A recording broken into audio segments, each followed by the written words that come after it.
Στο όνομα του Πατρός και του Υιού και του Αγίου Πνεύματος. Βασιλεύ ουράνιε παράκλητο το πνεύμα της αληθείας, πανταχού παρών και τα πάντα πληρών, ο θησαυρός των αγαθών και ζωής χωριός, ελθέ και σκήνωσον εν ημίν και καθάρισον ημάς, που πάσης κυλίδος και σώσον αγαθός ψυχάς ημών. Καλησπέρα σας.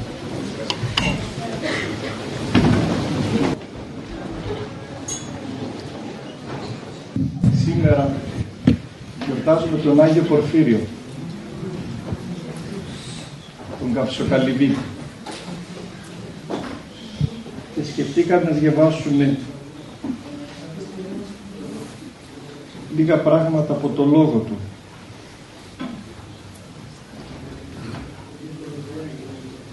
Ο οποίος είναι γεμάτος από το Άγιο Πνεύμα.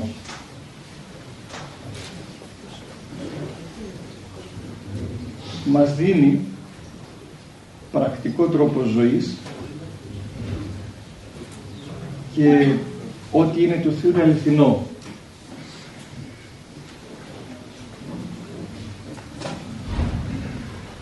Αγγίζει βαθιά την καρδιά μας και αν σεβόμαστε την καρδιά μας καταλαβαίνουμε. Η πορεία μας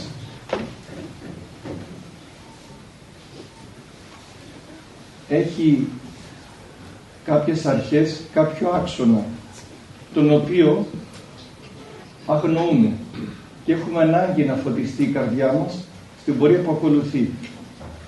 Είμαστε κουρασμένοι γιατί δεν ζούμε αληθινά και γιατί η ζωή που μας υποδεικνύεται συνήθως είναι κάποια κουτάκια που πρέπει να ακολουθήσουμε και λείπει η ζωντανή ζωή. Ο γέροντας μας εκφράζει αυτόν τον τρόπο. Να δούμε λοιπόν μερικά πράγματα. Λέει καταρχήν ένα κεφάλαιο του ότι όποιος θέλει να γίνει χριστιανός πρέπει πρώτα να γίνει ποιητής. Μιλάει ασφαλώς για την ευαισθησία της ψυχής. Είναι κάτι άλλο που λένε και άλλοι Άγιοι της Εκκλησίας μας, ότι για να σωθείς πρέπει να αποκτήσεις καρδιά. Να έχεις ένα πνευματικό αισθητήριο, να έχεις ευαισθησία. Να έχεις πνευματική λεπτότητα. Να δούμε εδώ πώς το εκφράζει. Γιατί σύμπτωμα του λάθους τρόπου ζωής είναι το να έχουμε μια χοντράδα μέσα μας και να μην αντιλαμβανόμαστε τα πράγματα. Λέει λοιπόν εδώ ο γέροντας, η ψυχή του χριστιανού, έχουμε και θέαμα εκτός από τι να ακούγεται, Να γίνει διαγραφή. Λοιπόν, λέει η ψυχή του χριστιανού πρέπει να είναι λεπτή, να είναι ευαίσθητη, να είναι αισθηματική, να πετάει. Όλο να πετάει, να ζει μέσα στα όνειρα, να πετάει μέσα στο άπειρο, μέσα στα άστρα, μέσα στα μεγαλεία του Θεού, μέσα στη σιωπή. Αυτό που χαρακτηρίζει τον κόσμο μας είναι ότι δεν έχουμε όρεξη για ζωή, δεν έχουμε πάθος για ζωή και έχουμε μια ανία εσωτερική, βαριόμαστε τη ζωή, δεν έχουμε κέφι για τη ζωή. Εδώ ο γέροντας μας μιλάει για κάτι άλλο. Αρχή του ανθρώπου που πορεύεται στην αληθινή ζωή, το ξύπνημα το εσωτερικό, είναι η όρεξη για ζωή, αυτό το πάθος για τη ζωή, το οποίο γεννά μια λεπτότητα και μια ευαισθησία που οι κεραίες του ανθρώπου αντιλαμβάνονται τα πράγματα. Από τα σήμαντα βλέπει τα σημαντικά. Από μικρές λεπτομέρειες της ζωής ανακαλύπτει τον Θεό. Ανακαλύπτει την παρουσία του Θεού. Και λέει εδώ ο γέροντας ότι η ψυχή του χριστιανού πρέπει να είναι λεπτή, να είναι ευαίσθητη, να είναι αισθηματική, να πετάει, όλο να πετάει. Όποιος θέλει να γίνει, λέει, χριστιανός, πρέπει πρώτα να γίνει ποιητής. Αυτό είναι, πρέπει να πονάεις. Να είναι ποιητής, δηλαδή να γίνεται κάτι μέσα του. Η ύπαρξή του να είναι δημιουργία. Να γεννάει η καρδιά μας. Να γεννά την ζωή. Αυτός είναι ο ποιητής, ο δημιουργός. Δηλαδή ο άνθρωπος του Θεού γίνεται και αυτός δημιουργός. Μέσα στην καρδιά του γεννάται η ζωή. Υπάρχει ένας παλμός εσωτερικός, υπάρχει μια δόνηση εσωτερική που τότε νιώθει ο άνθρωπος ότι υπάρχει. Γιατί μέσα του υπάρχει η πιθανότητα του πόνου. και τον πόνο δεν τον αντέχουμε, αλλά δεν καταλαβαίνουμε ότι χωρίς πόνο δεν υπάρχει ζωή και ο τοκετός προϋποθέτει τον πόνο. Λέει πρέπει να πονάεις, να αγαπάεις και να πονάεις. Να πονάεις για αυτό που αγαπάεις. Η αγάπη κάνει κόπο για τον αγαπημένο. Όλη νύχτα τρέχει, αγρυπνεί, ματώνει τα πόδια για να συναντηθεί με τον αγαπημένο. Κάνει θυσίες, δεν λογαριάζει τίποτα. Ούτε απειλές του δυσκολίες εξαιτίας της αγάπης. Η αγάπη προς τον Χριστό είναι άλλο πράγμα, πύρος ανώτερο. Να λέει εδώ και κάτι άλλο. Λέει ότι η αγάπη έχει πόνο και ο πόνος είναι η ένδειξη της αληθινής αγάπης και η αγάπη και ο πόνος είναι αφυπνιστική διαδικασία. Δεν είσαι κοιμισμένος, διαρκώς βλέπεις, αναζητείς και προσπαθείς να συναντηθείς με το αγαπημένο πρόσωπο. Εμείς θέλουμε να καθόμαστε σταυροπόδι και να μας λύνονται όλα τα προβλήματα και όλοι να μας αγαπούν, αλλά ποτέ εμείς να μην μπούμε σε αυτή τη διαδικασία της γνώσης. Η γνώση αληθινή προϋποθέτει τον πόνο. Αν ο άνθρωπος δεν περάσει από αυτόν τον πόνο της αναζήτησης, δεν θα φτάσει στην γνώση, και αν δεν φτάσει στη γνώση δεν θα φτάσει στην κοινωνία, δεν θα φτάσει στη μετοχή και θα είναι ο άνθρωπος απομονωμένος μέσα στη φιλαυτία του και στα συμφέροντά του. Σήμερα οι άνθρωποι τρομάζουμε και φοβόμαστε ένας τον άλλο, είμαστε καχύποπτοι, ψώνουμε τύχη, γιατί πάλι φοβούμεθα να πονέσουμε. Αλλά όταν φοβάσαι να πονέσεις σημαίνει ότι αρνείσαι να αγαπήσεις και να αγαπηθείς. Και όταν λέμε αγάπη δεν είναι αρετές που θα αποκτήσουμε, αλλά η αγαπώσα καρδία προς τον Χριστό και τους άλλους. Να το διευκρινίζει πιο συγκεκριμένα. Αγάπη, λέει, δεν είναι μια αρετή. Δεν αποκτούμε αρετές. Σκοπός μας δεν είναι αρετές. Αλλά λέει, σκοπός μας, λέει, είναι να αποκτήσουμε αγαπώσαν καρδία προς τον Χριστό και τους άλλους. Το να κάνουμε φιλανθρωπία είναι εύκολο πράγμα. Το να αποκτήσουμε καρδιά που αγαπάει είναι άλλη ιστορία. Αγαπώσα καρδία, να αισθάνεται η καρδιά μας, να πάσχει με τον άλλο, να συμπάσχει, να νιώσουμε την ανάγκη του άλλου, να νιώσουμε το πρόσωπο του άλλου ανθρώπου. Πώς να νιώσουμε το πρόσωπο και την ανάγκη του άλλου ανθρώπου όταν εμείς δεν νιώθουμε τον εαυτό μας? Εδώ είναι ένα άλλο ζήτημα. Δηλαδή πώς το θέτει ο γέροντας, πώς το θέτει ο Άγιος?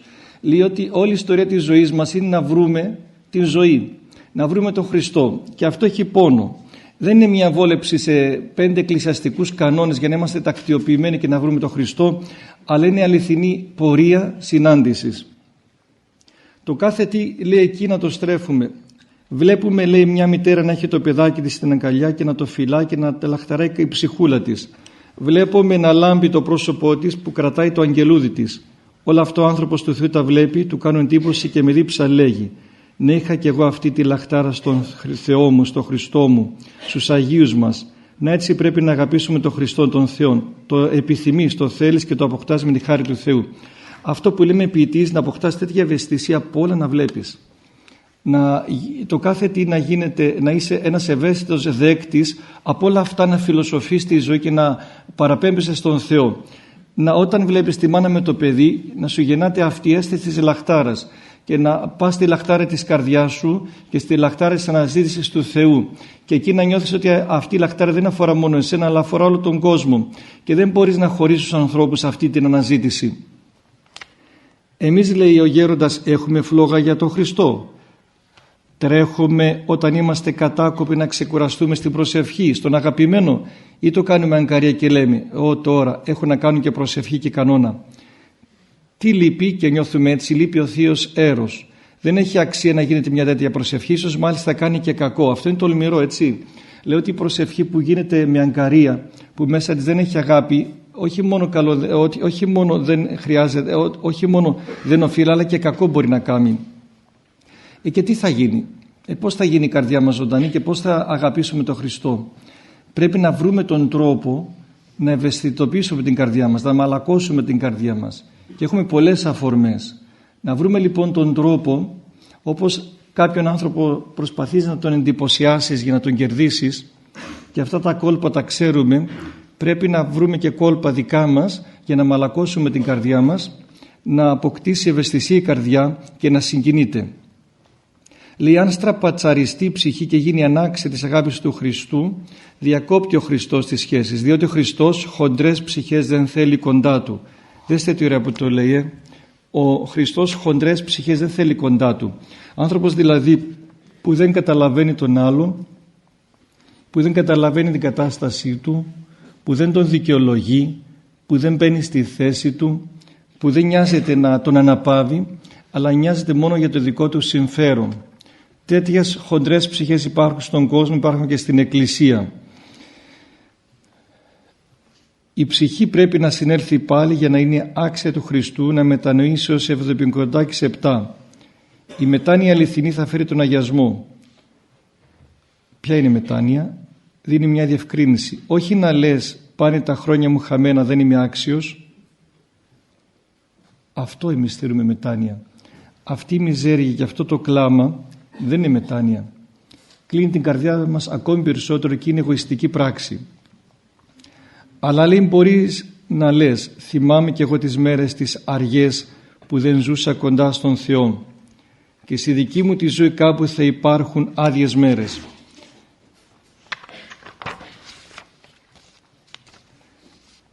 Πώς μπορεί η ζωή μας να μην είναι αργή και πώς η ζωή μας μπορεί να αποκτήσει ευαισθησία? Λέει όταν αγαπάεις τον Χριστό κάνεις κόπο, αλλά ευλογημένο κόπο. Υποφέρεις αλλά με χαρά. Όταν λέει κόπο σημαίνει άσκηση. Σημαίνει να κόψεις τους δεσμούς αυτούς της καρδιάς σου που σε εμποδίζουν από αυτήν την πνευματική διαδικασία του πνευματικού τοκετού. Και αυτό έχει πόνο, έχει κόπο αυτό το πράγμα. Υποφέρεις αλλά με χαρά. Κάνεις μετάνοιες, προσεύχεσαι, διότι αυτά είναι πόθος, θείος πόθος. Και πόνος και πόθος και έρωτας και λαχτάρα και αγαλίες και χαρά και αγάπη. Οι μετάνοιες, η αγρυπνή ενιστία είναι κόπος που γίνεται για τον αγαπημένο. Κόπος για να ζεις τον Χριστό. Αλλά αυτός ο κόπος δεν γίνεται αναγκαστικά, δεν είναι αγανακτής.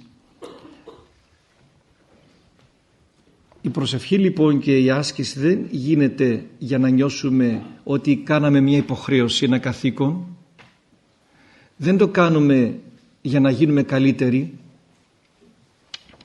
αλλά το κάνουμε για να ανοίξει η καρδιά μας και να γευτούμε την παρουσία του Θεού. Να αποκτήσουμε αγαπώ σαν καρδία. Ό,τι κάνεις σαν καρία δημιουργεί μεγάλο κακό και στο είναι σου και στην εργασία σου. Για να μπορέσει κάτι να μην γίνει αγκαρία πρέπει να ξεμπλοκαριστούμε από αυτά τα σχήματα. Κάνω κάτι για να με ανταμείψει ο Θεός. Κάνω κάτι για να τα έχω καλά με τον Θεό. Κάνω κάτι για να μου δώσει ο Θεός αυτό που έχω ανάγκη. Αλλά γίνεται ήσυχα, απαλά. Ησυχάζει η καρδιά μας από τους λογισμούς. Αδειάζουμε από κάθε σκέψη. Γινόμαστε τελείως άδειοι και κρατούμε έναν πόθο, τον Θεό. Η ζωή μας είναι ένα βάσανο. Γιατί έχουμε πάρα πολλούς θεούς και τα έχουμε μπερδέψει. Αν για μας το πάνε είναι ο Χριστός, δεν μας ενδιαφέρει τι γίνεται. Είτε ερχόμαστε εδώ και λειτουργεί το μικρόφωνο είτε όχι. Είτε αν θα επιτύχουμε είτε θα αποτύχουμε. Η ζωή μας είναι ένα σφίξιμο γιατί θέλουμε σε όλα να πετύχουμε. Και ζούμε με μια φαντασία και έχουμε ένα άγχος. Γιατί δεν είμαστε παραδομημένοι στον Θεό.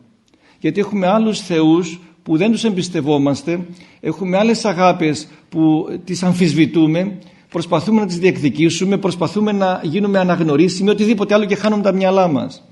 Ο άνθρωπος του Θεού είναι τρελός, κρατάει κάτι, την αγάπη του Θεού, γι' αυτό ο Χριστός είναι το παν και δεν τον νοιάζει τίποτα. Ό,τι θέλει ο Χριστός. Δεν εξαρτάται από τίποτα, από καμιά ανάγκη, από κανέναν άνθρωπο δεν εξαρτάται. Αυτό είναι ελευθερία. Να αποδέχεσαι τα πράγματα έτσι όπως σου έρχονται. Και το κάνεις αυτό γιατί είσαι τελείως τρελός. Και είσαι τρελός γιατί κρατάς ένα πόθο στην καρδιά σου και δεν ζητάς τίποτε άλλο. Αν αυτό δεν το κάνουμε και είμαστε σφιγμένοι και λέμε θέλουμε και τούτο, θέλουμε και το άλλο, ο Θεέ μου σε παρακαλώ δώσε μου αυτό γιατί δεν με ακούς, και κάνουμε και ζητάμε 1002 πράγματα. Η καρδιά μας ήδη έχει γεμίσει, έχει μπουκώσει, έχει στουπώσει η καρδιά μας. Δεν έχει χώρο για κάτι άλλο. Και άρα πώς να συγκινηθεί η καρδιά, πώς να αισθανθεί και πώς να αγαπήσει. Και όλος ο πόνος είναι να αδειάσουμε όλα αυτά τα ψεύτικα πράγματα. Να αδειάσουμε αυτό που λέγεται κένωση, που λένε οι πατέρες μας, άδειασμα, να ζήσουμε τελείως αφαιρετικά, δηλαδή ταπεινά. Και αν για μας η μόνη λακτάρη είναι ο Χριστός και η αγάπη Του και την εμπιστευόμαστε, η ζωή είναι πανηγύρι. Είτε έχουμε είτε δεν έχουμε. Είτε πάνε τα πράγματα καλά είτε άσχημα. Δεν έχεις φόβους, δεν έχεις άγχος. Γιατί αφού το πάνε είναι για σένα ο Χριστός, τι σε νοιάζουν οι άνθρωποι, αν σε θέλουν ή δεν σε θέλουν. Αν για σένα το πάνε είναι ο Χριστός, τι σημαίνει αν έχεις λίγα ή πολλά. Δεν έχει σημασία. Αν για σένα το παν είναι ο Χριστός, δεν υπάρχει κάτι απρόοπτο στη ζωή σου που θα σε τρομάξει. Είσαι έτοιμος για όλα. Και όλο το μυστήριο της πνευματικής ζωής είναι αυτό, να είμαστε έτοιμοι για όλα. Και δεν μας φοβίζει τίποτα. Γιατί δύο πράγματα έχουμε ως άξονες στη ζωή, το Χριστό και το θάνατο. Εφόσον λοιπόν υπάρχει ο θάνατος και δεν ξέρουμε τι αύριο αν ξημερωθούμε, τι μας νοιάζει, γιατί να έχουμε άγχος για ποιο πράγμα. Και εφόσον προοπτική της ζωής μας είναι και ο Χριστός και είμαστε καλεσμένοι για τέτοιο μεγαλείο, δηλαδή να γίνει ο φίλος μας ο Χριστός, έχουμε μπάρπα στην κορώνη, έλεγε κάποιος, δηλαδή έχουμε τη σιγουριά μας στον Χριστό, τότε δεν έχω κανένα φόβο για τίποτα. Τότε αρχίζει η καρδιά να ελευθερώνεται. Καμιά ενοχή δεν έχουμε για τίποτα, γιατί ξέρω ότι μας αγαπά και μας συγχωρεί ο Χριστός. Άρα η καρδιά μας αρχίζει λίγο να ρίχνει τα δεσμά και τις αλυσίδες, να ελευθερώνεται και να ησυχάζει. Τότε με αυτόν τον αφαιρετικό τρόπο αρχίζουν να δημιουργούνται οι συνθήκες και ατμόσφαιρα για πραγματική προσευχή. Και η προσευχή μας είναι μια συνάντηση, είναι μια συνομιλία, είναι μια κοινωνία με το φίλο μας, το δικό μας άνθρωπο, το δικό μας Θεό, τον Χριστόν. Και επομένως πάβει η έννοια της αγκαρίας. Η αγκαρία υπάρχει όταν δεν σου λέει τίποτε αυτό που κάνεις, σε κουράζει ή φοβάσαι και το κάνεις. Το σφίξιμο, λέει, το σπρώξιμο φέρνει αντίδραση. Ο πόνος για τον Χριστό, ο πόνος ο αληθινός είναι Χριστού αγάπη, είναι θυσία, είναι ανάλυση. Αυτό ένιωθε και ο Δαβίδ. Και τι έλεγε ο προφήτης Δαβίδ? Επιποθεί και εκλείπει η ψυχή μου στα σαυλάς του Κυρίου. Ποθεί με λαχτάρα και λιώνει η ψυχή μου από την αγάπη του Θεού. Αυτό λοιπόν, αυτός είναι ένας άξονας που μας λέει ο γέροντας τον οποίο έζησε. Είναι η οδός της ζωής, είναι η οδός του αγιασμού. Λοιπόν, έχουμε λοιπόν ως άξονα τον Χριστό, η αναζήτησή μας είναι αυτός, το πλησίασμα του είναι για κάθε άνθρωπο, χωρίς προϋποθέσεις, δεν έχει σημασία αν είσαι λίγο ή πολύ αμαρτωλός, δεν έχει σημασία αν είσαι υποψιασμένος ή όχι, αλλά για σένα είναι σίγουρα ο Χριστός. Και επομένως, αν μπούμε σε αυτή τη διαδικασία, να χαλαρώσει, να ηρεμήσει η καρδιά μας, να αφήσει κάθε σκέψη, κάθε αγωνία και να αφαιθεί στα χέρια του Θεού, τότε θα αρχίσει κάτι να γίνεται. Εμείς γιατί δεν ακούμε, γιατί δεν ζούμε? Γιατί κάνουμε πάρα πολύ φασαρία. Η μεγαλύτερη φασαρία που κάνουμε είναι ο εαυτός μας και οι λογισμοί μας. Είναι οι στόχοι μας, είναι οι αγωνίες μας, είναι οι φόβοι μας και κάνουμε πάρα πολύ φασαρία. Αλλά για να ακούσουμε τον Χριστό και να μας ακούσει χρειάζεται απόλυτη σιγή. Χρειάζεται απόλυτη ησυχία. Και σε αυτή την απόλυτη ησυχία μπορεί κάτι να γίνει. Πώς να έχεις ησυχία όταν σκέφτεσαι ότι ο άλλος μου μίλησε άσχημα, δεν με αγαπάει? Πώς να σκέφτεσαι ότι ο άλλος δεν με νοιάζεται καθόλου για μένα, δεν μου δίνει σημασία, με έχει αδικήσει? Πώς να σκέφτεσαι όταν είσαι γεμάτος λογισμούς και αυτοί οι λογισμοί σου φέρνουν διάφορες καχυποψίες και αμφιβολίες, θυμώνεις μέσα, σε οργίζεσαι, μπαίνει μνησικακία, είσαι τόσο πολύ ζαλισμένος που δεν μπορεί να υπάρξει χώρος για την αγάπη του Θεού και δεν υπάρχει δυνατότητα για αυτή την ευλογημένη συνάντηση με τον Χριστό που είναι η προσευχή. Αυτό λοιπόν σαν πρώτο σημείο. Το δεύτερο σημείο που λέει ο Γέροντας μιλάει πιο πρακτικά. Πρώτα μας μιλάει για το βίωμα της σχέσης με τον Χριστό και να το καταλάβουμε αυτό. Εάν δεν έχουμε βρει αυτή την αίσθηση, πρέπει να κάνουμε τα πάντα για να το βρούμε. Όπως κάνουμε τα πάντα για να έχουμε δουλειά και να μην είμαστε άνεργοι, όπως κάνουμε τα πάντα για να έχουμε ψωμί να φάμε, να κάνουμε τα πάντα στη ζωή μας, να βρούμε τον τρόπο να γοητεύσουμε τον Χριστό. Να βρούμε τα πάντα που να χαιρόμαστε την προσευχή με τον Χριστό, να γίνει χαρά. Να κάνουμε τα πάντα να μαλακώσει η καρδιά μας. Αυτή είναι η ύψιστη μορφή ζωής και φιλοσοφίας. Αν αυτό δεν το κάνουμε, είμαστε κούφιοι άνθρωποι. Και οι περισσότεροι άνθρωποι ψάχνουμε να δούμε χαρισματούχους ανθρώπους, δηλαδή καταφερτσίδες, εύστροφους, ικανούς.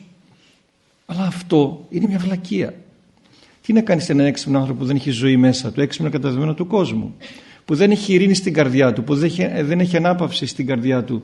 Και η κοινωνία μας είναι γεμάτη από χαρισματικούς ανθρώπους χωρίς ζωή μέσα τους. Καλύτερα να είμαστε λιγότερο χαρισματούχοι να έχουν ζωή μέσα μας.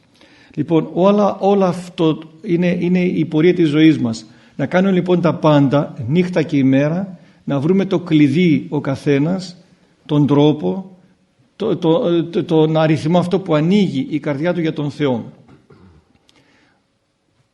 Η στιγμή εκείνη δηλαδή που χαιρόμαστε την ησυχία. Εκεί που είμαστε μόνοι και η καρδιά μας νιώθει πανηγύρι. Εκεί που είμαστε μόνοι, δεν υπάρχει τίποτα σπίτι μας και υπάρχει η παρουσία του Θεού και βλέπουμε ότι το σπίτι μας είναι παράδεισος. Εάν αυτό δεν γίνει, δεν έχουμε ζωή.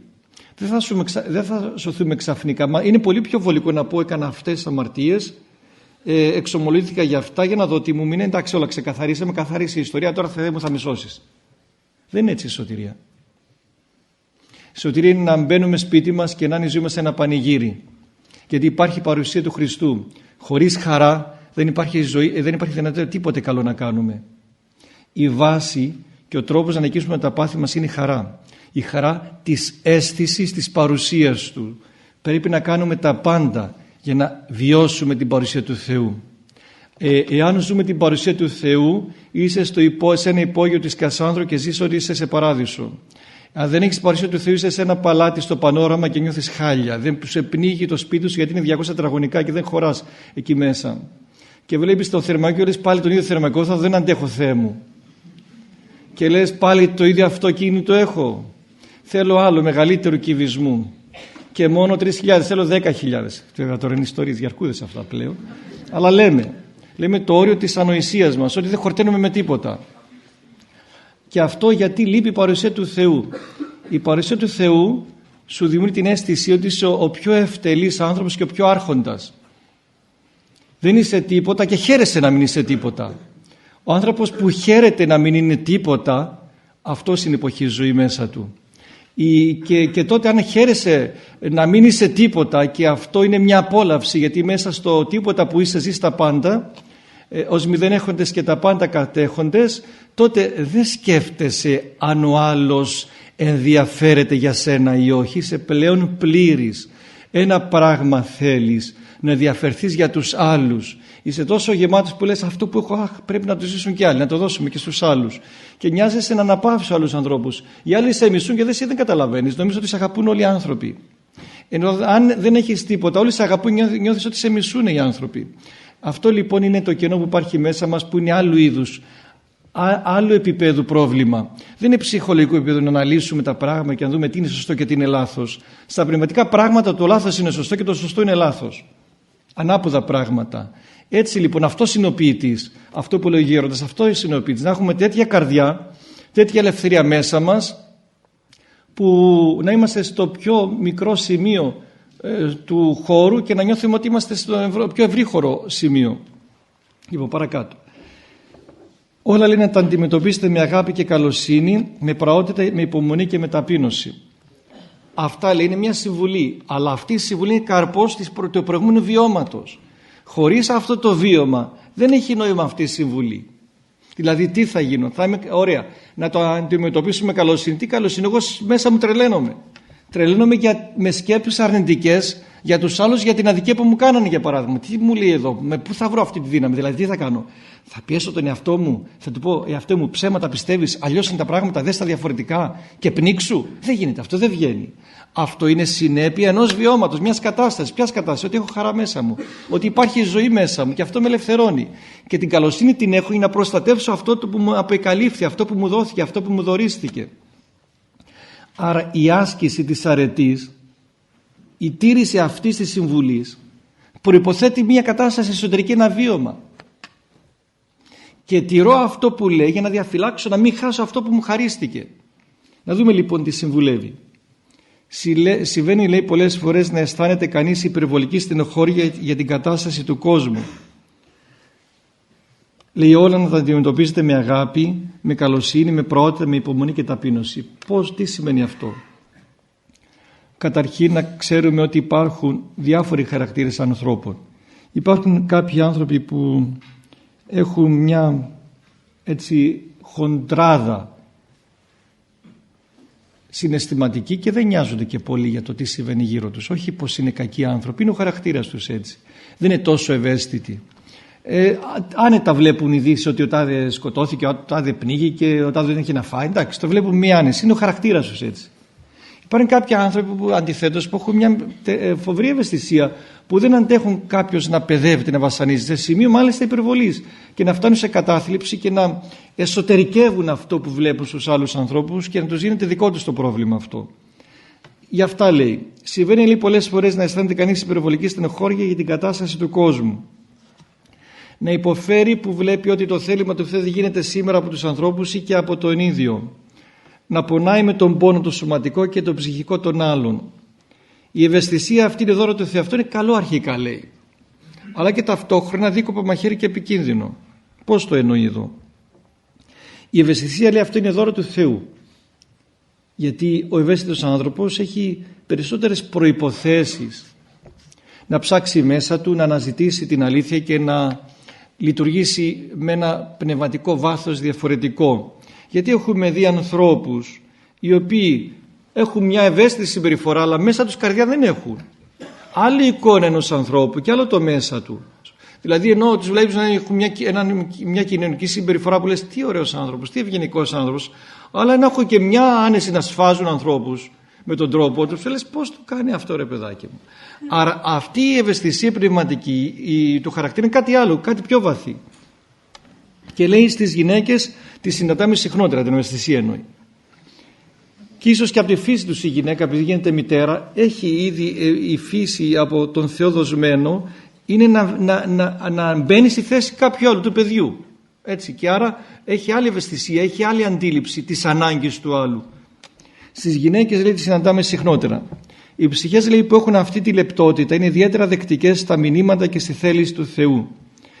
Ο άνθρωπος που έχει λεπτότητα είναι να μπορεί να βλέπει, να μπορεί να λειτουργεί, πραγματικά να χαίρεσαι κάποιους ανθρώπους. Τους βλέπεις σε μια παρέα και το πώς μιλάει, το πώς τρώει, πώς φέρεται, που προσέχει τον άλλο, την ανάγκη του άλλου, καταλαβαίνει, είναι σε εγρήγορση, βγαίνει από τον εαυτό του, έχει μια ευαισθησία πώς να φερθεί, να μην πληγώσει τον άλλον άνθρωπο ή να νοιαστεί για την ανάγκη του, να καταλάβει σε ποια διάθεση είναι.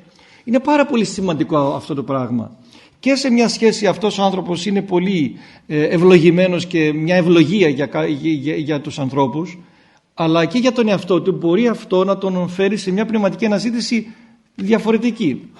Είναι κάποιος άλλος, γίνονται χίλια δύο πράγματα μπροστά του και του λες ξέρεις έγινε αυτό. Πότε έγινε, δεν το είδα καθόλου. Δηλαδή δεν βλέπει τα αυτονόητα. Είναι αυτό που τσατίζει πολλά ζευγάρια, έτσι. Σου λέει γυναίκα, καλά δεν κατάλαβες. Γίνονται τόσα πράγματα. Και ο άλλος είναι στον κόσμο. Καλά, πες το μου. Εντάξει, η αξία να το καταλάβεις μόνος σου. Έχει βέβαια εγωισμό αυτό, αλλά και αλήθεια.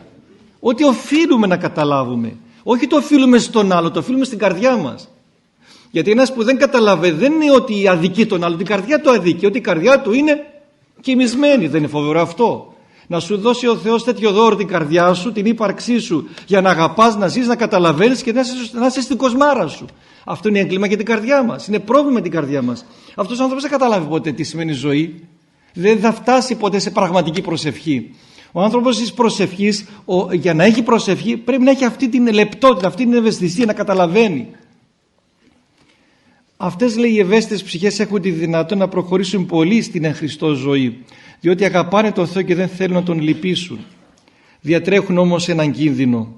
Να λοιπόν, ναι, είναι καλό αυτό, αλλά ποιος είναι ο κίνδυνος? Να κρατήσουμε την ευαισθησία για τον εαυτό μας και να μην λειτουργήσει η ευαισθησία εν Χριστώ. Δηλαδή το πρόβλημα του άλλου να το κάνουμε δική μας υπόθεση και να μην το αναφέρουμε στον Χριστό. Και εμείς να παρουσιαστούμε πιο ευαίσθητοι από τον Χριστό. Είναι αυτό που ο Γεροπαΐσιος έλεγε. Ο διάβολος τους ευαίσθητους ανθρώπους προσπαθεί να τους κάνει υπερευαίσθητους. Και η υπερευαισθησία είναι εγωισμός. Θεωρούμε πως είναι δική μας υπόθεση να σώσουμε τον άλλον. Είναι υπόθεση του Χριστού, δεν είναι δική μας. Εμείς είμαστε μεσάζοντες, ευαίσθητοι δέκτες αυτής της διαδικασίας ως όργανα του Θεού, όπως θέλει ο Θεός και αν θέλει ο Θεός. Όχι αναγκαστικά, όχι με την βία. Γι' αυτό δεν χρειάζεται η ευαισθησία μας να έχει μια βία και ένα καταναγκασμό. Διατρέχουν όμως έναν κίνδυνο. Αν δεν δώσουν στον Χριστό με εμπιστοσύνη τη ζωή τους, είναι δυνατό το πονηρό πνεύμα να εκμεταλλευτεί τη λεπτότητά τους και να τις οδηγήσει σε λύπη και σε απελπισία. Να λοιπόν, ναι, να νοιάζομαι για τα παιδιά μου, να νοιάζομαι για τον σύντροφό μου, να νοιάζομαι για οποιοδήποτε άνθρωπο του κόσμου, να βλέπω το πρόβλημά του, να λειτουργεί η καρδιά μου, να έχω ισορροπία. Η καρδιά μου να λειτουργεί με ευαισθησία, και αυτή η ευαισθησία είναι και δημιουργική και ωφέλιμη, αλλά να είναι κατάθεση και αναφορά στον Χριστό η ευαισθησία μου και το πρόβλημα του άλλου, όχι να το κλείσω μέσα μου, να το πάρω προσωπικά και να αγνοήσω τον Χριστό και να θεωρήσω σαν εγώ σταυρώθηκα για τον κόσμο και όχι ο Χριστός. Ό,τι έχουμε είναι ιδανικό του Χριστού και πάει στο Χριστό. Και η σωτηρία του κόσμου δεν είμαστε εμείς, αλλά είναι ο Χριστός. Είναι αυτή η παγίδα που μπορούμε να πέσουμε χωρίς να καταλάβουμε, να νιώσουμε πως είμαστε εμείς οι σωτήρες του κόσμου και όπως εμείς θα διορθώσουμε τους άλλους, ή τους κοντινούς μας ή τους μακρινούς μας. Εμείς κανένα δεν μπορούμε να σώσουμε, απλώς μια μαρτυρία μπορεί να δώσει η ίδια η ζωή μας μέχρι εκεί και τίποτα παραπάνω. Το παραπάνω είναι ο βιασμός και του Θεού και των ανθρώπων και κρύβει το δικό μας πρόβλημα και τη δική μας αναπηρία. Η ευαισθησία, λέει, δεν έχει διόρθωση. Δηλαδή ένας που είναι ευαίσθητος είναι ευαίσθητος. Αλλά τι μπορεί να κάνει? Μπορεί μόνο, λέει, να μεταποιηθεί, να μετασχηματιστεί η ευαισθησία. Να μεταμορφωθεί, να μεταστοιχειωθεί, να γίνει αγάπη, χαρά, θεία λατρεία. Πώς να γίνει αυτό? Με τη στροφή προς τα άνω. Την ευαισθησία μου λοιπόν θα την αναφέρω στον Χριστό και θα γίνει κατά Θεόν ευαισθησία.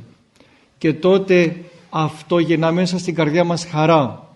Η αγάπη που δίνουμε στον άλλον, είτε ο άλλος την εισπράττει είτε όχι, είτε το βοηθά να αλλάξει είτε όχι, για μας γίνεται χαρά.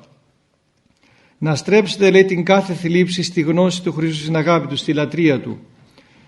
Είδατε ότι όλη η ορθόδοξη παράδοσή μας και των Αγίων μας, η ζωή, κέντρο είναι ο Χριστός. Όλα είναι εκεί, από εκεί αρχίζουν και εκεί καταλήγουν. Και όλη η ιστορία είναι να δούμε εν Χριστώ τη ζωή μας. Για ποιον λόγο? Όχι γιατί είναι τόσο ναρκισσιστής ο Χριστός και θέλει να τον έχουμε κέντρο, αλλά είναι ζωή ο Χριστός. Και ό,τι κάνουμε χωρίς αυτό δεν έχει ζωή μέσα του και κάποτε δαπανάται και τελειώνει. Δηλαδή το ψεύτικο κάποτε αποκαλύπτεται, τελειώνει, δεν έχει διάρκεια ζωής. Η αλήθεια είναι αιώνιο γεγονός και όταν λέμε ζωή εννοούμε αλήθεια. Και επομένως οτιδήποτε για να είναι αλήθεια και να είναι ζωή πρέπει να περάσει από το πρόσωπο του Χριστού που είναι η ζωή και η αλήθεια. Και ο Χριστός που συνεχώς περιμένει με λαχτάρα να μας βοηθήσει, θα σας δώσει τη χάρη του και τη δύναμή του και θα μετατρέψει την θλίψη σε χαρά, σε αγάπη για τους αδελφούς, σε λατρεία προς τον ίδιο. Έτσι θα φύγει το σκοτάδι.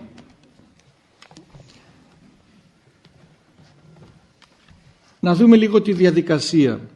Ο άνθρωπος λοιπόν έχει μέσα του άπειρη ανάγκη για τον άπειρο. Και δεν είναι πάρα πολύ απαιτητικός ο άνθρωπος, έτσι είναι από τη φύση του, γιατί θέλει τον Θεό. Δηλαδή θέλει τα πάντα ο άνθρωπος για να αναπαυτεί. Αν δεν βρει αυτό δεν ησυχάζει ο άνθρωπος και παιδεύεται. Δεν βρίσκει την ησυχία του.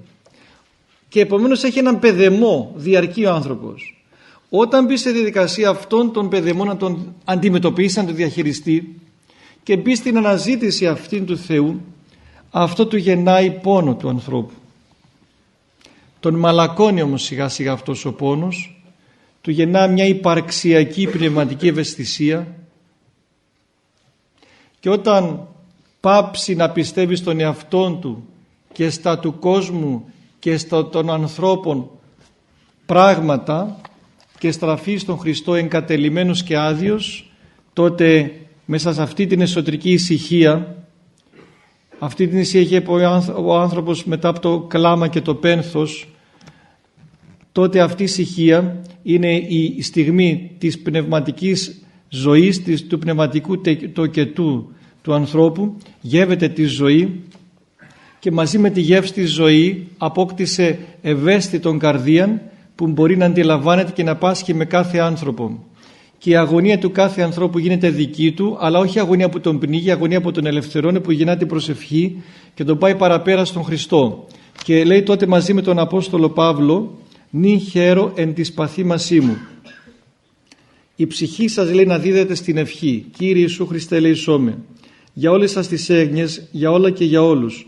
Μην κοιτάζετε αυτό που σας συμβαίνει, αλλά να κοιτάζετε το φως, τον Χριστό. Όπως το παιδί κοιτάζει τη μητέρα του όταν κάτι του συμβαίνει. να μην κοιτάζουμε τι μας συμβαίνει, αυτό που είπαμε και πριν. Ας γίνεται χαλασμός Κυρίου. Εμάς κέντρο μας είναι ο Χριστός. Λοιπόν, μας αγαπά ο Χριστός, τελεία και παύλα, δεν μας νοιάζει τίποτα. Θα νοιαστεί ο Χριστός, ξέρει αυτός, τελεία και παύλα, δεν μας ενδιαφέρει τίποτα. Αυτή είναι κατά Θεόν τρέλα. Και αυτή είναι η πραγματική ελευθερία. Και λέει τότε όλα να τα βλέπετε χωρίς άγχος, χωρίς στενοχώρια, χωρίς πίεση, χωρίς φίξιμο. Δεν είναι ανάγκη να προσπαθείτε και να σφίγγεστε και στα πνευματικά ακόμα. Δηλαδή αν σφίγγουμε να βρω τον Θεό, αυτό δεν βρίσκω τον Θεό, αυτό είναι εγωισμός. Ό,τι λοιπόν μέσα του έχει άγχος και στενοχώρια και πίεση, έχει πνευματικό πρόβλημα. Όλη σας η προσπάθεια είναι να ταινίζετε προς το φως, να κατακτήσετε το φως. Έτσι αντί να δίδεστε στη στενοχώρια που δεν είναι του Πνεύματος του Θεού, θα δίδεστε στη δοξολογία του Θεού. Όλα να τα αντιμετωπίζετε με αγάπη, με καλοσύνη, με πραότητα, με υπομονή και με ταπείνωση. Να είστε βράχοι. Όλα να ξεσπάνε πάνω σας και σαν τα κύματα να γυρίζουν πίσω. Εσείς να είστε ατάραχοι. Το αναφέρει κάπου και ο Άγιος Νύφων, ένας επίσκοπος ασκητής, που όταν κάποια στιγμή ενώ είχε ζήσει την παρουσία του Θεού, μετά του είχαν βλάσφημοι λογισμοί και παιδευόταν χρόνια με βλάσφημους λογισμούς, τρελαινότανε. Ενώ ζούσε, λέει, ο ασκητής αυτός την προσευχή του, τη χάρη του Θεού, και το βράδυ του όλο προσευχόταν και του φαινόταν σαν μέρα και είχε πανηγύρι, ξαφνικά τον εγκατέλειψε η χάρη του Θεού και άρχισε να μπαίνει ο λογισμός. Δεν υπάρχει Θεός. Να αμφιβητεί τον Θεό, να γεμίζει από βλάσφημους λογισμούς και να παιδεύεται. Και μέχρι που ταπεινώθηκε η καρδιά του και βρήκε τον Θεό και κατάλαβε ότι ο άνθρωπος στους πειρασμούς πρέπει να μην ταράσει, να είναι ατάραχος. Αν κανείς πάει στη θάλασσα και δει μια βραχώδη παραλία, θα δει πως έρχεται η θάλασσα, χτυπάει τους βράχους, ο βράχος είναι ατάραχος, τελείως αδιάφορος. Αυτή είναι η στάση.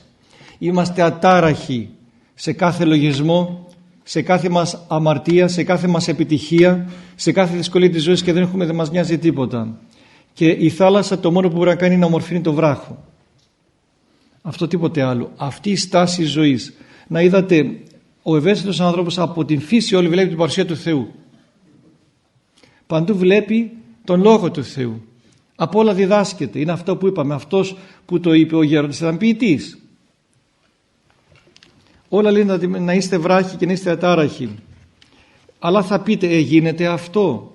Ναι, με τη χάρη του Θεού γίνεται πάντοτε. Αν τα παίρνουμε ανθρώπινα δεν γίνεται. Αντί όμως να σας επηρεάζουν δυσμενώς, μπορούν όλα να σας κάνουν καλό. Να σας στερεώσουν στην υπομονή, στην πίστη. Να είδατε, αυτή είναι η άποψη του Θεού. Όλα μπορούν να μας κάνουν καλό.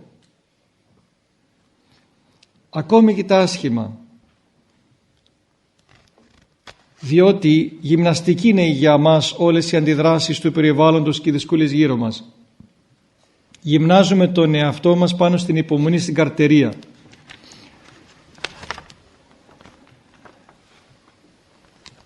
Θέλετε κάτι να ρωτήσετε μέσα σε όλα αυτά?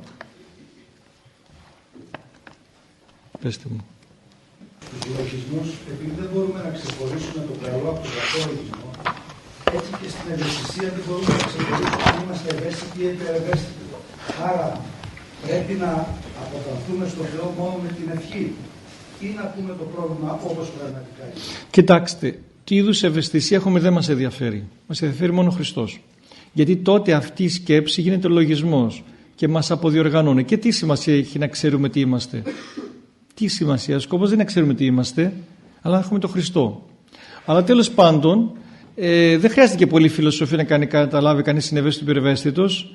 Η υπερευαισθησία σε διαλύει, σου διώχνει προσευχή, σε γεμίζει άγχος, αγωνία, ανασφάλεια, και πνίγεσαι εσύ, πνίγονται και οι άλλοι. Η υπερευαισθησία οδηγεί στην απόγνωση, στην απελπισία. Σου φέρνονται όλα μαύρα. Είναι τόσο απλά τα πράγματα. Παρακάτω. Ναι. Πώς μπορούμε να βοηθήσουμε αυτούς που μπορούν? Βλέπουμε ότι κάποιος είναι δυστυχισμένος. Με ποιο τρόπο, με την προσευχή και τι άλλο άμεσα θα μπορούσαμε να κάνουμε για το συνάδελφο? Η προσευχή μας, το όνομα σας? Ασημίνα. Λοιπόν, η προσευχή μας δεν είναι μόνο ο κανόνας που μπορούμε να κάνουμε, είναι μια κατάσταση ζωής. Προσευχητικά ζούμε, δηλαδή όλη η ζωή μου έχει όσον αφορά τον Χριστό. Είτε περπατάω είτε τρώω, εκεί είναι η έννοια μου, η επιθυμία μου, ο πόθος μου. Θα φτάσω εκεί. Λοιπόν, και μέσα σε αυτή την προσευχή υπάρχουν και όλοι οι άνθρωποι. Και αυτή η προσευχή δίνει ενέργεια θετική σε όλον τον κόσμο, στους ανθρώπους. Και όταν λέω Κύριε Ιησού Χριστέ, λέει σώμεστο, είναι όλος ο κόσμος. Και είναι μεγάλη ευλογία να υπάρχουν άνθρωποι αληθινά προσευχόμενοι. Αυτό. Δεύτερο, πάμε παρακάτω. Βοηθούμε όμως και πρακτικά. Να είσαι χαρούμενος άνθρωπος. Να είσαι ζωντανός άνθρωπος. Θα τον αγκαλιάσεις, θα του κάνεις καλαμπούρι, θα του δώσεις ζωή. Θα μπει στη ζωή του και θα αλλάξεις τα φώτα. Θα του τσιμπήσεις το μαγουλάκι. Πεις ξύπνα, δεν είσαι μόνος. Δηλαδή, ουσιαστικά θα συμμετέχω στη ζωή του και όλη η ζωή μου θα είναι μια αυθόρμητη ενέργεια αυτού που έχω στην καρδιά μου, που άλλος θα πει υπάρχει κάτι άλλο. Εγώ πιστεύω όμως ότι οι περισσότεροι άνθρωποι, εάν στον πόνο τους επάνω πάμε χαμογελώντας, δεν εννοώ χαζοχαρούμενος, αλλά η παρουσία μου να είναι μια θετική παρουσία στον άλλο που θα του γεννήσει την ελπίδα. Μήπως πιστέψει όμως ότι εμείς δεν τον πονάμε όσο πρέπει. Εδώ ερχόμαστε στο πιο σημαντικό που λέτε. Ο άλλος μπορεί να πιστέψει ότι τον πονάμε. Ξέρετε, αυτός ο άνθρωπος και ο Θεός να κατέβει στην καρδιά του δεν θα βγει στην στενοχώρια του. Γιατί είναι κλεισμένος στον εγωισμό του. Ο εγωιστής λέει: εσύ χαίρεσαι, εγώ δεν μπορώ. Αχ, δεν με καταλαβαίνεις. Με δουλεύεις. Το πρόβλημα της συζητιάς σου είναι αυτή η βλακεία του. Αυτός ο εγωισμός σου. Δεν μπορείς με τον άλλον με ζόρι να τον ανοίξεις στην καρδιά. Αυτό και ο Θεός ο ίδιος του πει: δικό σου είμαι, αυτός θα γίνει η καρδιά του. Ναι, αλλά είσαι και εσύ και για αλλούς ή μόνο για μένα. Εγώ είμαι πιο δυστυχισμένος, αγάπαμε πιο πολύ, σε παρακαλώ Θεέ μου, γιατί το αξίζω. Δηλαδή με το ζόρι ο άλλος δεν μπορεί να του αλλάξει τα φώτα. Εσύ του είναι στις προϋποθέσεις να αλλάξει. Γιατί ο άλλος είναι μέσα στα καμώματά του, μέσα στα ναζάκια του, που θέλει να είναι κέντρο του κόσμου διαρκώς. Αυτό καληνύχτα. Να πάρω μια τελευταία περίπτωση. Ο χαμός ενός παιδιού. Κοιτάξτε, είναι άλλη ιστορία αυτό το πράγμα. Υπάρχει πόνος και... Πού θα βοηθήσω? Εκεί. Δεν μπορείτε να βοηθήσετε. Δεν μπορείτε να πείτε εσείς τίποτα, ούτε να βοηθήσετε. Σε τέτοιες περιπτώσεις κανείς δεν μπορεί να βοηθήσει κανέναν, ούτε να πείτε τίποτα. Είναι λόγια για έναν άνθρωπο. Για έναν άνθρωπο που ζει αυτή την οδύνη του χωρισμού θανάτου είναι λόγια. Τι κάνουμε τότε? Αυτό που έχουμε στην καρδιά μας το αφήνουμε να υπάρχει και είμαστε δίπλα του. Δεν φιλολογούμε, δεν φιλοσοφούμε. Αν έχουμε καρδιά που έχει μέσα το Άγιο Πνεύμα, κοντά μας ειρηνεύει χωρίς να καταλαβαίνουμε. Ξέρετε τι λέει ο Άγιος Σεραφείμ του Σάροφ? Απόκτησε την ειρήνη και κοντά σου να παυτούν οι άνθρωποι. Εμείς επειδή δεν έχουμε να μεταδώσουμε αυτή την ειρήνη, λέμε λόγια. Αν η καρδιά μας έχει την ειρήνη του Θεού, τη χάρη του Θεού μέσα μας, και ότι είμαστε δίπλα από κάποιον άνθρωπο που εισπράττει αυτόν τον αέρα, εισπράττει αυτή την αίσθηση, και αυτό είναι δυνατότερο από κάθε κήρυγμα και κάθε λόγια. Το καταλάβατε? λέει το Ευαγγέλιο, μάλλον η Αγία Γραφή, η αγάπη ούκας χτύπτει. Καλά τα λέτε, συνεχίστε. Δεν ενοχλείτε, σας παρακαλώ. Δεν πειράζει, της περάσει.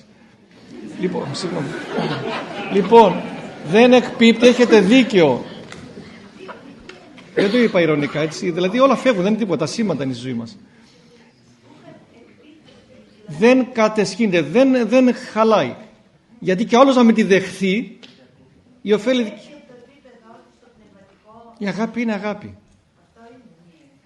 Η αγάπη είναι ο Χριστός. Η αληθινή αγάπη, όχι τα συναισθηματικά πράγματα. Δεν πέφτει ποτέ, δεν κατεσχύνεται. Λοιπόν, επομένως η κάθε περίπτωση είναι τελείως διαφορετική.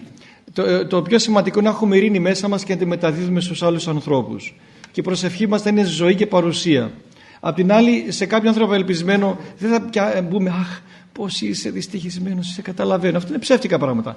Θα δώσουμε τη χαρά μας που έχουμε. Αν κάποιος τώρα έχει τέτοιο πρόβλημα, βαθύ πρόβλημα, τότε σαφώς εκεί λειτουργεί άλλος σε αυτά τα πράγματα. Δεν σώζουμε εμείς κανένα. Από την άλλη, αν κάποιος δεν καταλαβαίνει και θεωρεί ότι τον κορυδεύουμε, κοιτάξτε, είναι η ιδιοτροπία του. Είναι η ιδιοτροπία του. Δεν είναι υποχρεωτικό. Δεν σημαίνει ότι κάθε πονεμένος είναι και δεδικαιωμένος. Μπορεί ο πόνος του να είναι εγωισμός του. Να είναι ένας άνθρωπος ο οποίος το ευχαριστιέται με αυτόν τον πόνο. Τη βρίσκει. Και το θέλει να το έχει, να ασχολούμαστε διαρκώς μαζί του. Και θέλει να μετράει πόσο τον αγαπούν οι άνθρωποι. Και μια, δυο, τρεις στο τέλος σκάς. Λες άντε γεια σας. Λοιπόν, συνεχίζει λοιπόν άλλο θέμα ο γέροντας, ο Άγιος. Κάθε προσβολή του πονηρού να την αντιμετωπίζετε με την περιφρόνηση. Να ένα άλλο μέτρο. Αυτό ξέρετε είναι πάρα πολύ σημαντικό στη ζωή μας. Κάθε προσβολή του πονηρού να την αντιμετωπίζετε με την περιφρόνηση. Του αντικείμενου του διαβόλου. Ή και κάθε ανθρώπου που να λειτουργεί πονηρά εναντίον μας. Τι σημαίνει περιφρόνηση? Για να το δούμε αυτό. Καταρχήν είναι πολύ σημαντικό να μην ταρασσόμαστε, το είπαμε και πριν. Οποιαδήποτε ταραχή δίνει περισσότερο περιεχόμενο στο πρόβλημα και στην αρρώστια. Η επικοινωνία με τον Χριστό όταν γίνεται απλά, απαλά, χωρίς πίεση, κάνει το διάβολο να φεύγει. Δέστε τι ώρα που το λέει, απλά, απαλά, χωρίς πίεση. Πώς δηλαδή? Όπως πηγαίνεις σε ένα φίλο σου και μιλάς μαζί του. Δεν έχεις κανένα λογισμό, είσαι ήσυχος, δεν ταράσσεσαι με την αμαρτωλότητά σου, δεν θυμάσαι τις αμαρτίες σου καν, μένεις μόνο στο πρόσωπο του Χριστού. Αδειάζεις από κάθε σκέψη, ησυχάζεις και είσαι απέναντι και τα λες τέτα-τέτ. Τόσο ήσυχα. Αυτό λέει κάνει το διάβολο να φεύγει. Ο σατανάς δεν φεύγει με πίεση, με σφίξιμο. Απομακρύνεται με την πραότητα και την προσευχή. Υποχωρεί όταν δει την ψυχή να τον περιφρονεί και να στρέφεται με αγάπη προς τον Χριστό. Την περιφρόνηση δεν μπορεί να την υποφέρει, διότι είναι υπερόπτης. Όταν όμως πιέζεστε, το κακό πνεύμα σας παίρνει είδηση και σας πολεμάει. Δέστε, και όταν κάτι έχουμε δύσκολο, μην το τονίζουμε μέσα μας. Μην το λέμε διαρκώς στους άλλους. Το ταγκαλάκι το ακούει και σου λέει αυτό δεν είναι σημείο, θα τον ξεσκίσω. Δεν χρειάζεται να το περιφρονούμε αυτό μέσα μας. Μην δίνουμε πολύ αξία στα προβλήματά μας. Δεν έχουν αξία τα προβλήματά μας.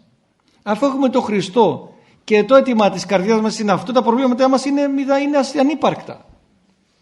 Άρα ο άνθρωπος που δίνει μεγάλη σημασία στα προβλήματά του είναι ευάλωτος στον πειρασμό και η ψυχή του βρίσκεται σε κατάσταση ανισορροπίας. Όταν είτε κάποιος να εξομιλεί και αρχίζει, είναι συνοφριωμένος και σου λέει, σου βγάζει ένα πράγμα, λες χάθη όλο ο κόσμος, αμέσως λες τα χάπια μου να πάρω, το λαπραζόλ χρειάζομαι σε λίγο, η παλινδρόμηση θα ανέβει. Λοιπόν, χρειάζεται να διαφορούμε στα προβλήματα, να μην ταρασσόμαστε. Είναι δαιμονικό πνεύμα να ταράσσεται ο άνθρωπος στον πειρασμό. Το χειρότερο πράγμα να γίνεται, αν ο άνθρωπος μείνει ατάραχος, αυτή είναι η μεγαλύτερη άσκηση που μπορούν να κάνουν και η μεγαλύτερη δώρο που μπορούν να κάνουν στον Θεό. Και η μεγαλύτερη τιμή. Μην ασχολείστε με το διάβολο, ούτε να παρακαλείτε να φύγει. Δέστε, τολμηρά πράγματα λέγει. Γι' αυτό δεν είναι σωστό να μιλάμε διαρκώς για παράδειγμα τον Αντίχριστο 666. Χάνει την ψυχή μας. Αποπροσανατολιζόμαστε. Χάνεται ο Χριστός. Είναι άρρωστα πράγματα αυτά, άρρωστα πράγματα της ψυχής. Και λέει μην ασχολείστε με το διάβολο ούτε να παρακαλείτε να φύγει. Γιατί αν παρακαλείς να φύγει του δίνει σημασία.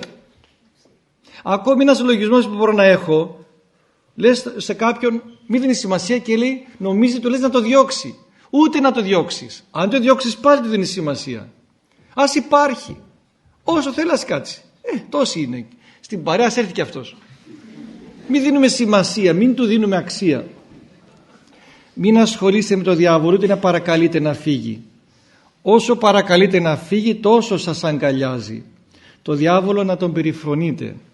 Να μην τον πολεμάτε κατά μέτωπον. Όταν πολεμάς με πείσμα κατά του διαβόλου επιτίθεται και εκείνος σαν τίγρη, σαν αγριόγατα. Γι' αυτό δεν είναι καλό να διαβάζουμε εξορκισμούς συνέχεια. Κάποιος λέει, μου είπε κάποιος και κάποιοι διαβάζουν στο σπίτι εξορκισμούς για μάγια, ευχές, άστα να πάνε. Χάνουμε και εμείς τη δουλειά μας. Όταν του ρίχνεις σφαίρες, αυτό σου ρίχνει χειροβομβίδα. Όταν του ρίχνεις βόμβα, σου ρίχνει πύραυλο. Μην κοιτάζετε το κακό. Να κοιτάζετε την αγκαλιά του Θεού και να πέφτετε μέσα στην αγκαλιά Του και να προχωρείτε, να Του δοθείτε, να Τον αγαπήσετε τον Χριστό, να ζείτε με εγρήγορση. Η εγρήγορση στον άνθρωπο που αγαπάει τον Θεό είναι απαραίτητη. Η εγρήγορση. Τα πράγματα είναι απλά και εύκολα στην πνευματική ζωή, στη ζωή εν Χριστώ. Αρκεί να ξέρετε να διακρίνετε. Λέει, αν μπορούμε να τα ξεχωρίσουμε, να διακρίνουμε το σωστό από το λάθος, τότε τα πράγματα είναι απλά. Όταν σας ενοχλήσει κάτι, ένας λογισμός, ένας πειρασμός, μία επίθεση, περιφρονώντας όλα αυτά, θα στρέφετε την προσοχή στο βλέμμα σας στον Χριστό. Για παράδειγμα, έχουμε αδυναμίες, αμαρτάνουμε και συνεχώς. Δεν θα ασχολούμαστε με αυτό. Κάποιος θα πει, τι λες, δηλαδή αδιαφορούμε, δηλαδή τι μας λες, να αμαρτάνουμε και δεν πειράζει. Δεν είναι αυτό το νόημα του λόγου αυτού. Ασφαλώς κέντρο μας είναι ο Χριστός. Μπορεί να αμαρτήσουμε ή λόγω του χαρακτήρος ή λόγω του ότι δεν προστατεύουμε τον εαυτό μας πνευματικά, δεν τροφοδοτούμεθα σωστά ή για διάφορους λόγους, για από εγωισμό, οτιδήποτε. Ας αμαρτάνουμε μυριάκης, δεν θα ασχολούμαστε με την αμαρτία μας. Δεν ωφελείται η ψυχή. Η ενασχόληση με την αμαρτία μας κρύβει έναν εγωισμό μέσα του. Κρύβει μια ενασχόληση με τον εαυτό μας και όχι με τον Χριστό. Και όσο ασχολούμεθα και όσο αναλύουμε την αμαρτία μας, τόσο θα αμαρτάνουμε περισσότερο. Για να ξεπεράσουμε τα πάθη μας, τις αμαρτίες μας, πρέπει να βρούμε κάτι πιο ισχυρό από την επιθυμία της αμαρτίας. Να γοητευτούμε από κάτι πιο δυνατό. Και αυτό είναι ο Χριστός. Αλλά είμαστε εγωιτευμένοι. Πώς θα εγωιτευτούμε? Πρέπει να τον κυνηγήσουμε από πίσω. Να ασκούμεθα στην προσευχή. Να κάνουμε αυτόν τον κόπο. Να ισχυροποιηθεί το καλό μέσα μας. Να έρθει το φως του Χριστού και τα πάθη θα φύγουνε. Εμείς πολεμούμε τα πάθη χωρίς να έχουμε το φως μέσα μας. Χωρίς τη χάρη του Χριστού. Και τι κάνουμε? Γκρινιάζουμε από τη μια και από την άλλη αμαρτάνουμε. Μην γκρινιάζεις και κάνει αγώνα. Τι αγώνα? Κυνηγά τον Χριστό. Προσευχή σου. Βρες τον τρόπο, από αυτό που είπαμε και στην αρχή, να γλυκανθεί η καρδιά μας. Να γευτεί την χαρά. Αν δυναμώσει η χαρά μέσα μας και αν έχουμε φιλότιμο, σίγουρα ο Θεός θα ανταποκριθεί σε αυτό. Δεν θα υπάρχει δύναμη του κακού μέσα μας. Το κακό λοιπόν δεν πολεμάται με ψυχολογικά μέτρα, με διαφόρους μεθόδους, με αναλύσεις και ψυχαναλύσεις. Και άρα το βρήκαμε, το συλλάβαμε, το βγάλαμε απ' έξω. Και να το συλλάβεις και το βγάλεις απ' έξω, δεν σώθηκες, γιατί το ζητούμενο είναι ο Χριστός να έρθει μέσα σου. Εκείνος λέει, μετά θα αναλάβει και να σας ανεβάσει. Εκείνος θα σας πιάσει από το χέρι και θα σας δώσει πλούσια τη θεία του χάρη. Εσείς λίγη προσπάθεια θα κάνετε. Παίρνουμε 1 εκατομμύριο, το κόβουμε κομματάκια. Παίρνουμε το 1 εκατομμυριοστό. Το 1 εκατομμυριοστό του εκατομμυριοστού είναι το ανθρώπου η προσπάθεια. Λίγη δηλαδή διάθεση. Κινείστε προς τον Θεό και στο δευτερόλεπτο του δευτερολέπτου έρχεται η Θεία Χάρις. Το σκέπτεστε και έρχεται το Άγιο Πνεύμα. Δεν κάνετε τίποτα. Κινείστε προς τα εκεί και έρχεται αμέσως η Θεία Χάρις. Μόλις στενάξετε έρχεται, ενεργεί. Τι λέει ο Απόστολος Παύλος? Υπερεντυχάνει υπερημών στεναγμής αλαλήτης. Μεγάλη σοφία. Αυτά δεν είναι απλά λόγια, λέξεις, αλλά ο ζών λόγος του Θεού. Όταν δείτε το αντίθετο πνεύμα να έρχεται να σας βουτήξει, εσείς δεν τρομοκρατήστε, ούτε τον κοιτάζετε, ούτε προσπαθείτε να τον βγάλετε από μέσα σας. Τι κάνετε? Ο καλύτερος τρόπος είναι η περιφρόνηση. Δηλαδή ανοίγετε την αγκαλιά σας, ανοίγετε τα χέρια σας στον Χριστό, όπως το παιδάκι που βλέπει κάποιο θηρίο άγριο και δεν φοβάται, γιατί είναι δίπλα ο πατέρας του και πέφτει στην αγκαλιά του. Αυτόν τον τρόπο να χρησιμοποιείτε σε κάθε προσβολή του πονηρού και σε κάθε λογισμό, δηλαδή την περιφρόνηση. Κοιτάξτε, δεν χρειάζεται τίποτα να αγωνιούμε. Υπάρχει η πατρική πρόνοια του Θεού που όλα τα ρυθμίζει και όλα τα σχεδιάζει και νοιάζει για τον καθένα, και οι τρίχες της κεφαλής μας είναι μετρημένες, λέει στο Ευαγγέλιο, άρα αφινόμαστε στο Χριστό και περιφρονούμε οτιδήποτε άλλο. Αύριο θα ξημερώσει η μέρα μας, να κάνουμε μια αρχή. Δεν δίνουμε σημασία σε κανένα λογισμό.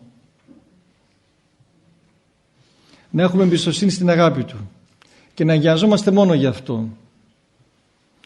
Θα δείτε ότι θα αλλάξει η ζωή μας. Μα εκεί θα το ξεχάσουμε μετά από 5-10 λεπτά, θα έρθει κάποιος να μας ταράξει. Θα μας πει κάτι ανάποδο και εμείς θα γυρίσουμε τα μυαλά μας ανάποδα. Τότε να θυμηθούμε πάλι αυτό το πράγμα. Ότι και αυτό που σου είπε ο άλλος, τι έγινε, τι κακό σου έκανε, είπε κάτι που δεν ισχύει, ωραία, και τι έγινε, αδικήθηκες. Και τι σημαίνει αυτή η αδικία, πόσο είναι η ζημιά αυτή. Και ποια είναι η ωφέλειά σου να δικαιωθείς. Μα θα πεις θα έχει ψευδή εικόνα για σένα. Και τι σημασία έχει. Αυτό, αν έχει αληθινή εικόνα για σένα, σε σώζει. Αν κάποιος σε συκοφαντήσει κάποιον άλλον άνθρωπο, γιατί ταρασσόμαστε τόσο πολύ αν οι άλλοι μας αδικούνε. Και τι έγινε που μας αδικήσανε. Η αδικία είναι ευλογή, είναι στέφανος. Η αδικία μας αναπτύσσει πιο πολύ πνευματικά. Και αυτοί που μας αδικούν είναι ευεργέτες μας, γιατί θα μας μια κλωτσιά να μας ανεβάζει ψηλά όσο δεν μπορούσαμε μόνοι να το κάνουμε. Για ποιο λόγο. Για αυτή η ταραχή. Αυτό δεν είναι, τόσο απλά είναι τα πράγματα. Από αυτά τα μικρά θα ξεκινήσουμε.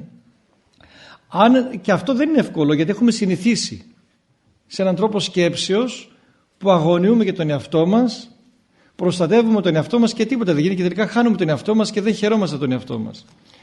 Να κάνουμε λοιπόν αυτή την άσκηση στην οικογένειά μας, στην κοινωνία, με τους ανθρώπους ερχόμαστε σε επικοινωνία. Λοιπόν, αυτό είναι ελευθερία. Εκείνη τη στιγμή, λέει, που έχει ξέρετε, έρχονται κάποιοι ταραγμένοι και εμείς το πατάμε πολλές φορές και λέμε, μα ξέρεις τι έγινε, μα ξέρεις τι είπε, ξέρεις τι έχει στο μυαλό του, άσε, δεν είναι έτσι. Και όταν του πεις, για να δω και τι έγινε, τι σημαίνει αυτό τελικά. Τίποτα δεν είναι στην ουσία του. Είναι κάτι, είναι ο φόβος ο δικός μας, είναι το δικό μας προσωπικό πνευματικό πρόβλημα που δεν τα βρήκαμε τον εαυτό μας, έχουμε δυσκολία και με κάθε αφορμή βγαίνει στην επιφάνεια. Εκείνη τη στιγμή που έχει ανάγκη η ψυχή σας και αγωνίζεστε, να φωνάζετε, Κύριε Ιησού Χριστέ, ελέησό με. Όλα να τα προλαμβάνετε με την προσευχή. Αυτό είναι μεγάλο μυστικό. Την ώρα του πειρασμού, εκεί που πάτε να τον περιφρονήσετε, ο πονηρός σας βουτάει, σας καθυλώνει και σας φίγγει και κάνει το δικό του και όχι αυτό που θέλετε εσείς. Πρέπει να προλάβετε να κάνετε το άνοιγμα στον Θεό. Δηλαδή εκεί που έρχεται η ταραχή, εκεί που λες ότι είσαι καλά, ξαφνικά ταράσσεσαι, εκείνη τη στιγμή να είμαστε σε εγρήγορση και να προλάβουμε αυτή τη διαδικασία και να μπούμε στην προσευχή. Η τελεία εμπιστοσύνη στα χέρια του Θεού. Αυτή είναι η Αγία Ταπείνωση. Να, ταπείνωση είναι αυτό. Ταπείνωση δεν είναι να λέω ότι είμαι χειρότερος άνθρωπος του κόσμου. Αυτό είναι ταπεινοσχημία. Και πολλές φορές έχει πολύ εγωισμό μέσα αυτό το πράγμα.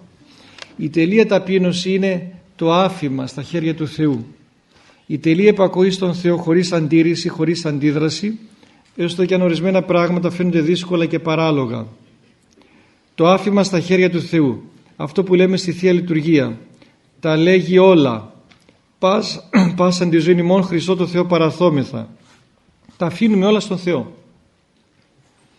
Το ίδιο και η ευχή, και ξέρετε τι γίνεται. Λέει κάποιος τα αφήνω όλα στον Θεό, αλλά έχει μέσα του τα αφήνω όλα στον Θεό για να γίνει αυτό που θέλω.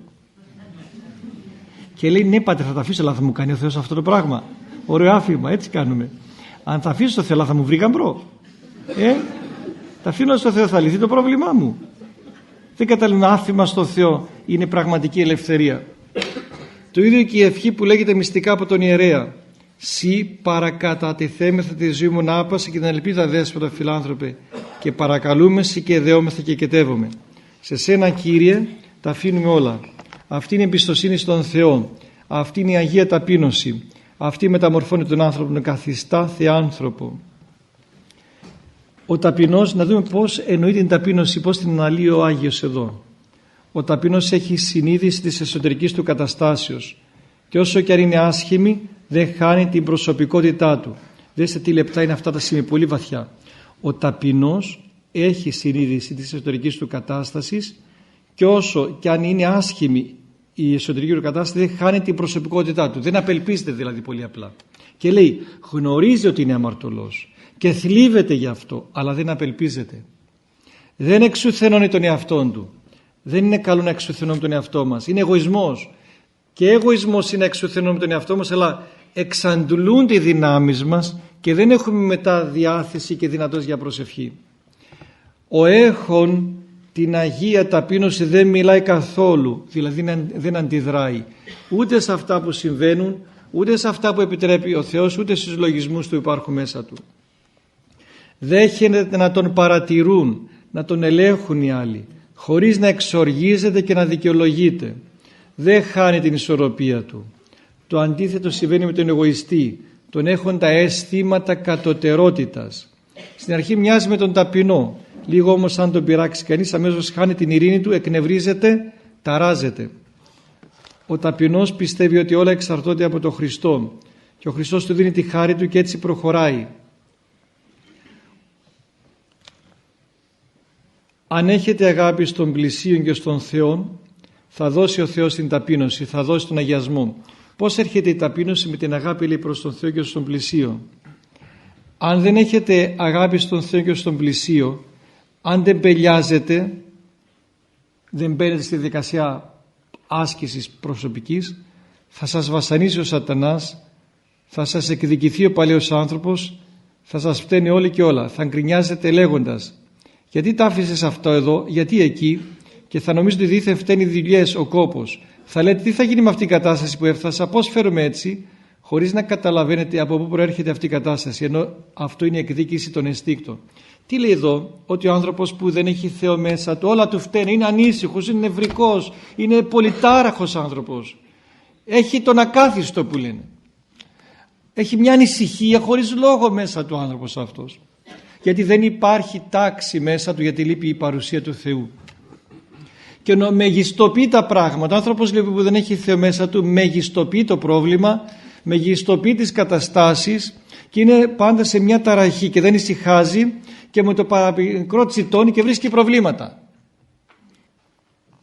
Όταν ο άνθρωπος λέγει ζει χωρίς Θεό, χωρίς γαλήνη, χωρίς εμπιστοσύνη, αλλά με άγχος, αγωνία, κατάθλιψη, απελπισία, αποκτάει ασθένειες σωματικές και ψυχικές.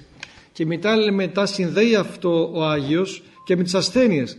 Και οι σωματικές και οι ψυχικές ασθένειες είναι αποτέλεσμα αυτής της καταστάσεως που χάσαμε το ρυθμό μας, χάσαμε την τάξη την εσωτερική, χάσαμε την πορεία της ζωής μας. Δεν έχουμε μέτρο ζωής. Όταν χάσεις τον Θεό, χάνεις και το μέτρο ζωής. Δεν μπορείς να αξιολογήσεις σωστά τη ζωή σου.